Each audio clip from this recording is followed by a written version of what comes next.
Match amical Sénégal-Zambie prévu le 14 août prochain à Paris. Les 25 Lions sont connus. Le sélectionneur a publié ce matin la liste des joueurs devant les journalistes. 5 nouveaux vont faire leur entrée dans la tanière. Ababakar Kamara, Cheikh Sadibou Diarra.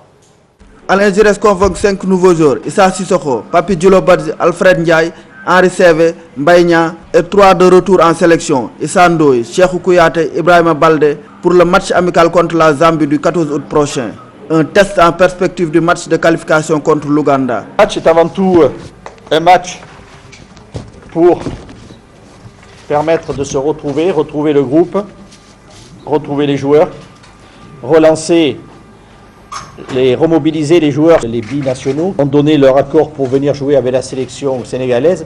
Et ce match-là est aussi un moyen de rapidement les mettre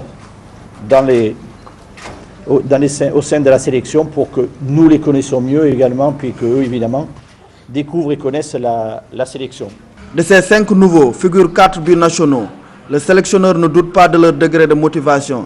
La première question que je pose, c'est ça. Sa motivation, son envie, son désir. C'est ça. Sinon, ça ne sert à rien. Sur ce plan-là, j'ai l'assurance que ces gens-là ont envie de venir.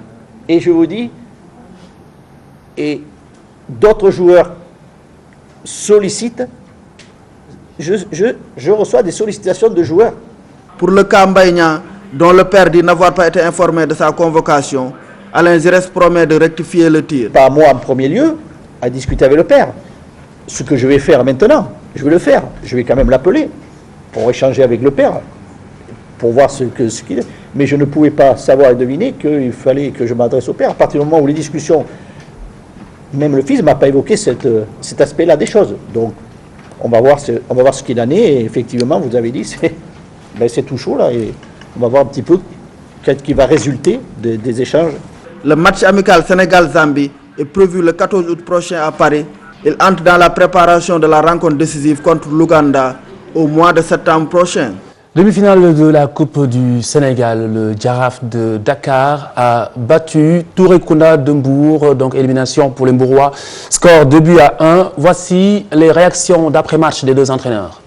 On a marqué d'abord les premiers, on pensait nous installer vraiment dans le match. Malheureusement, c'est quelques minutes après qu'ils ont pu égaliser, avant la mi-temps. Aussitôt après plutôt. En fin de partie aussi, sur les corners, on dirait qu'il y a le signe indien qui est toujours là. Nous prenons très souvent des buts sur les corners, sur les balles arrêtées. Vraiment, je pense qu'ils ne sont pas à la hauteur. Le niveau du football est en train de s'élever un tout petit peu, mais il faudrait que l'arbitrage suive, qu'on ait vraiment de bons arbitres. Au niveau de la communication, vous êtes neutre, vous pouvez remarquer de loin qu'il parle très mal, même aux joueurs, il énerve les gens, inutilement. Donc, il y a encore des efforts à faire à ce niveau.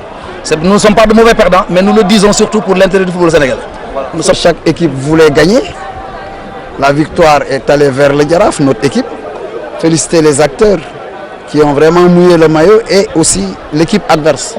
Parce que l'opposition était une opposition difficile pour les deux équipes. C'était même compliqué. Et je pense qu'à l'analyse, en première mi-temps, notre équipe a versé un peu dans l'imprécision et la précipitation. À la mi-temps, au niveau des réglages, on leur a dit, sur ce genre de match, on peut toujours déchanter.